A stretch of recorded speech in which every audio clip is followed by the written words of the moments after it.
Dear students, this is Praveen Kumar Agrawal from Management Department. Welcomes you in my today's lecture of Operations Research. In today's lecture, we will discuss upon the topic Operations Research Models in Practice. यानी कि आज के lecture में हम cover करेंगे कि general practice में हम ऑपरेशन रिसर्च के कौन कौन से मॉडल्स का यूज़ करते हैं डिफरेंट टाइप की कॉम्प्लेक्स प्रॉब्लम्स को सॉल्व करने में. तो we will have a look over these particular models. क्योंकि जब हम प्रॉब्लम्स की बात करते हैं तो डिफरेंट टाइप की प्रॉब्लम्स को सॉल्व करने के लिए कोई भी एक पर्टिकुलर ओआर मॉडल या टेक्निक को डेवलप नहीं किया जा सकता. यानी कि अगर वैरायटी ऑफ प्रॉब्लम्स है तो वैरायटी ऑफ प्रॉब्लम्स को सॉल्व करने के लिए हमें क्या करना पड़ता है, वैरायटी ऑफ ओआर मॉडल्स और टेक्निक्स को डेवलप करना पड़ता है. और इन ओआर मॉडल्स या टेक्निक्स को कुछ पर्टिकुलर बेसिक कैटेगरीज में ग्रुप्ड किया जा सकता है जिसके बेसिस पर हम ओआर मॉडल्स को डिस्कस करेंगे. The very first OR model is allocation models. Allocation का मतलब जैसा कि आपको नाम से ही पता चल रहा है, रिसोर्सेज को एलोकेट करना, और वो भी इस तरीके से जिससे कि ऑप्टिमम वे में उनके यूटिलाइजेशन को पॉसिबल किया जा सके. So these are the models used to allocate resources to activities in such a way that some measure of effectiveness, जिसे हम objective function का नाम भी देते हैं, is optimized. Mathematical programming is the broad term for OR techniques used to solve allocation problems. यानी कि जब हम allocation models की बात करते हैं तो यहाँ resources को different activities में इस तरीके से allocate किया जाता है जिससे कि हम ऑब्जेक्टिव फंक्शन को ऑप्टिमाइज कर सकें. ऑब्जेक्टिव फंक्शन जैसे मान लीजिएगा कॉस्ट है तो उसको आप मिनिमाइज करोगे, रेवेन्यू है उसको आप मैक्सिमाइज करना चाहोगे, डिस्टेंस है उसको आप मिनिमाइज करना चाहोगे. ऐसा ही और बहुत सारे ऑब्जेक्टिव फंक्शंस हो सकते हैं जिसको ऑप्टिमाइज करने के पॉइंट ऑफ व्यू से रिसोर्सेज को डिफरेंट एक्टिविटीज में एलोकेट करने के लिए हम एलोकेशन मॉडल्स का यूज करते हैं. होता क्या है यहाँ पर है ना, एक मैथमेटिकल प्रोग्रामिंग का यूज किया जाता है एलोकेशन प्रॉब्लम्स को सॉल्व करने के पॉइंट ऑफ व्यू से. नंबर ऑफ एलोकेशन मॉडल्स हो सकते हैं, तो कुछ पर्टिकुलर एलोकेशन मॉडल्स को यहाँ हम डिस्कस कर लेते हैं. The very first allocation model जिसे हम लीनियर प्रोग्रामिंग मॉडल या फिर नॉन लीनियर प्रोग्रामिंग मॉडल की कैटेगरी में रखते हैं. और क्या मतलब रहता है इसका, it is the measure of effectiveness such as profit cost etc is expressed as a linear function of several variables, and if limitation on resources can be expressed as a system of linear equalities or inequalities, the allocation problem is called as linear programming problem. LPP का नाम देते हैं इसे हम. Otherwise अगर non linear relation को define करता है द सेम केस, तो हम इस एलोकेशन प्रॉब्लम को नॉन लीनियर प्रोग्रामिंग का नाम देते हैं, यानी कि NPP का नाम देते हैं इसको.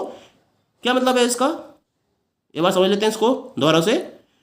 यानी कि हमारा मेन पर्पज क्या है, जो हमारा ऑब्जेक्टिव फंक्शन है उसको ऑप्टिमाइज करना. तो यहाँ पर जो ऑब्जेक्टिव फंक्शन है या जो मेजर ऑफ इफेक्टिवनेस है, जैसे कि प्रॉफिट है, कॉस्ट है, इसको हम क्या करते हैं डिफरेंट वेरिएबल्स के टर्म्स में लीनियर फंक्शन में एक्सप्रेस करते हैं.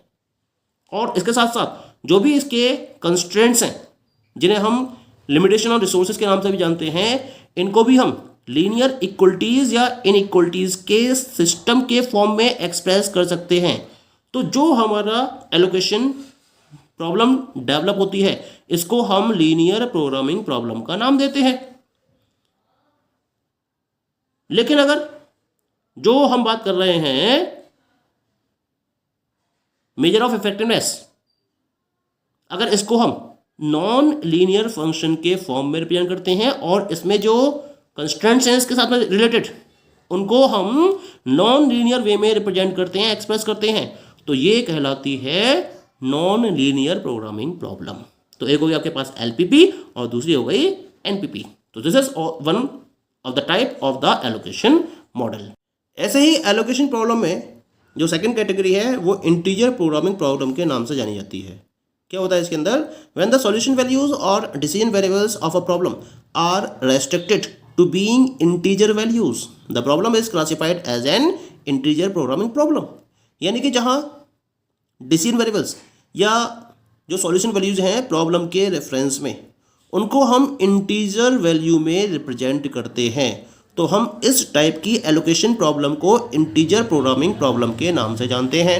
ओके, ऐसे ही एक और कैटेगरी है इसके अंदर, a problem having multiple conflicting and incommensurable objective function subject to linear constraints is called a goal programming problem. यानी कि एक ऐसी प्रॉब्लम की बात करते हैं, एलोकेशन प्रॉब्लम की बात करते हैं, जिसके मल्टीपल कॉन्फ्लिक्टिंग और इनकमेंसुरेबल ऑब्जेक्टिव फंक्शंस हैं और इनको हम लीनियर कंस्ट्रेंट्स के साथ में रिप्रेजेंट कर रहे हैं, तो हम इसको गोल प्रोग्रामिंग प्रॉब्लम के नाम से जानते हैं।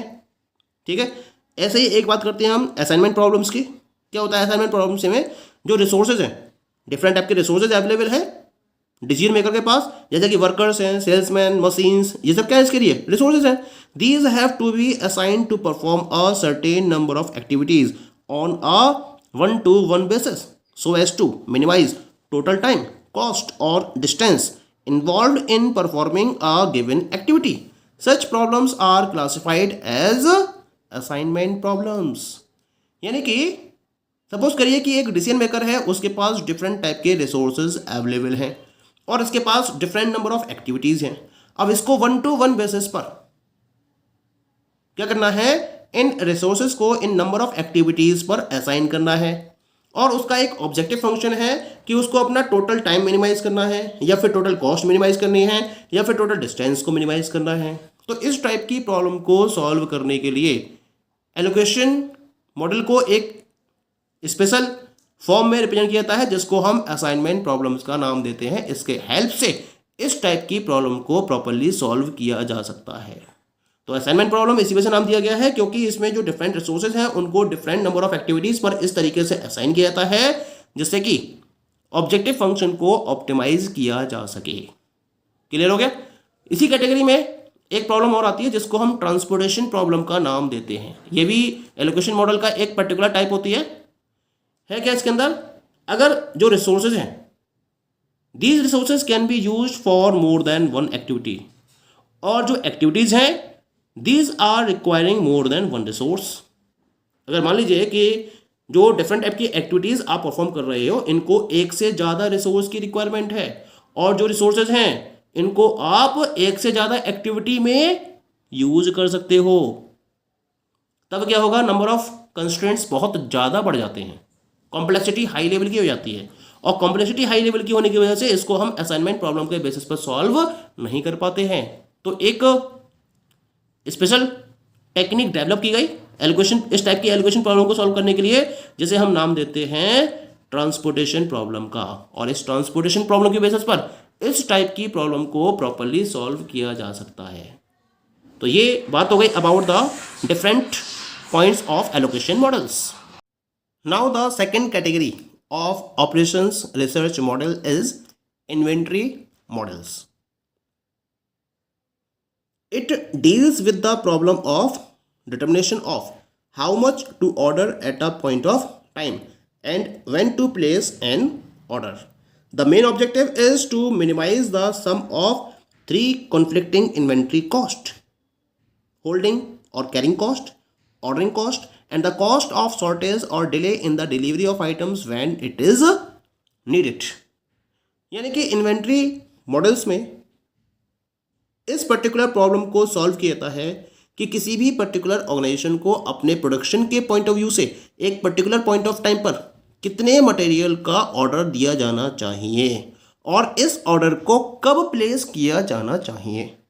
जैसे एक प्रोडक्शन की बात करें, प्रोडक्शन हाउस की, जो एक पर्टिकुलर गुड्स के प्रोडक्शन में इन्वॉल्व है, उसको रॉ मटेरियल की रिक्वायरमेंट रहती है एवरी टाइम। अब क्वेश्चन ये है कि वो इस पर्टिकुलर रॉ मटेरियल को किस पर्टिकुलर टाइम पीरियड पर ऑर्डर दे और कितनी क्वांटिटी इसकी डिलीवर करे, क्योंकि जब रॉ मटेरियल को डिलीवर किया जाता है किसी भी ऑर्गेनाइजेशन के पॉइंट ऑफ व्यू से तो उसमें डिफरेंट टाइप की कॉस्ट इन्वॉल्व होती हैं। पहली कॉस्ट होती है होल्डिंग कॉस्ट या कैरिंग कॉस्ट, दूसरी कॉस्ट होती है ऑर्डरिंग कॉस्ट। ये दो मेन कॉस्ट रहती हैं इसके अंदर। जैसे मान लीजिए कि एक ऑर्गेनाइजेशन को एक साल में 12,000 यूनिट्स की रिक्वायरमेंट है किसी पर्टिकुलर रॉ मटेरियल की। अब उसके पास पॉइंट क्या है कि वो क्या करे, अगर मान लीजिए कि हर महीने ऑर्डर देती है वो, तो हर महीने कितने का ऑर्डर जाएगा उसका, 1000 का, तभी तो 12,000 वो डिलीवर कर पाएगा। अगर हर महीने 1000 यूनिट्स का ऑर्डर देता है तो इसमें कुल मिला के एक साल में 12 ऑर्डर देने पड़ेंगे, तो इसकी ऑर्डरिंग कॉस्ट बढ़ जाएगी। दूसरा कि वो साल में 2 ऑर्डर दे दे, 6000 का एक ऑर्डर और 6000 का एक ऑर्डर, तो उस केस में उसकी जो होल्डिंग कॉस्ट है या जो कैरिंग कॉस्ट है वो बढ़ जाएगी, क्योंकि वेयर हाउस में रखना पड़ेगा उसको अपने गुड्स को।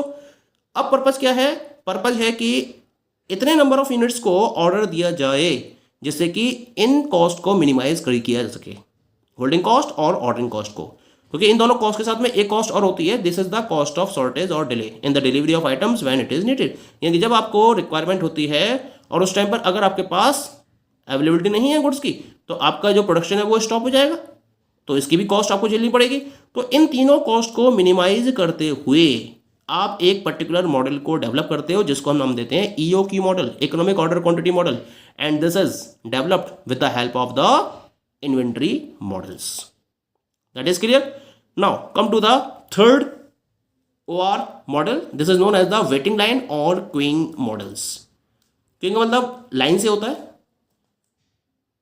जब आपको कोई भी सर्विस यूज करनी पड़ती है तो उसके लिए आपको लाइन लगानी पड़ती है, और जब आपका नंबर आ जाता है उसके बाद आप उस सर्विस का प्रॉपर्ली यूज कर सकते हो। जब हम किसी ऑर्गेनाइजेशन की बात करते हैं तो वो क्या चाहता है, अपने कस्टमर को मैक्सिमम सेटिस्फैक्शन प्रोवाइड करना चाहता है, और मैक्सिमम सेटिस्फैक्शन कब मिलेगा कस्टमर को, जब उसका वेटिंग टाइम मिनिमाइज हो। लेकिन 2 प्रॉब्लम है यहाँ पर ना, अगर कोई भी पर्टिकुलर ऑर्गेनाइजेशन है वो अपने सर्विस स्टेशंस को कम कर देती है तो कस्टमर्स का वेटिंग टाइम बढ़ेगा, लेकिन अगर वो अपने सर्विस स्टेशंस को ज़्यादा बढ़ा देती है तो उस केस में कस्टमर्स का तो वेटिंग टाइम 0 हो जाएगा, लेकिन उसकी कॉस्ट बढ़ जाएगी। तो यहाँ जो वेटिंग लाइन मॉडल्स हैं वो इस टाइप की प्रॉब्लम को सॉल्व करते हैं, और उससे जो ऑर्गेनाइजेशन है वो क्या करती है, उतने नंबर ऑफ सर्विस स्टेशंस को इंप्लीमेंट करती है जिससे कि वो अपनी कॉस्ट को भी मिनिमाइज कर सके और जो उसके कस्टमर्स हैं उनके वेटिंग टाइम को भी मिनिमाइज कर सके। इसका मतलब ये जो मॉडल्स हैं, these have been developed to establish a trade-off between cost of providing services and the waiting time of a customer in the queuing system।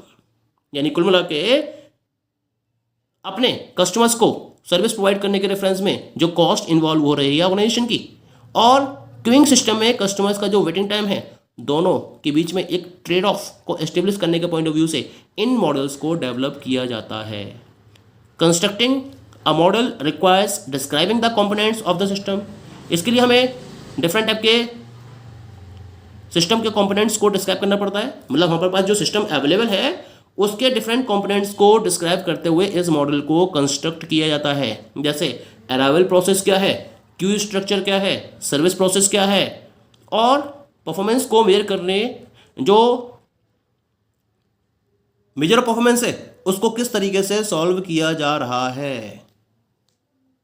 उसके लिए हम क्या करते हैं, average length of waiting time को कैलकुलेट करते हैं, average time spend by the customer को काउंट करते हैं in the line, traffic intensity को भी काउंट करते हैं वेटिंग सिस्टम के रेफरेंस में, और हम अपने मेजर फॉर परफॉर्मेंस को प्रॉपर्ली सॉल्व कर लेते हैं, यानी कि अपने ऑब्जेक्टिव फंक्शन को प्रॉपर्ली अचीव कर लेते हैं। The rest of the models of OR we will discuss in the next lecture, यानी कि फर्दर लेक्चर में, यानी कि आगे के लेक्चर में हम बाकी के इसके मॉडल्स को डिस्कस करेंगे। Thank you.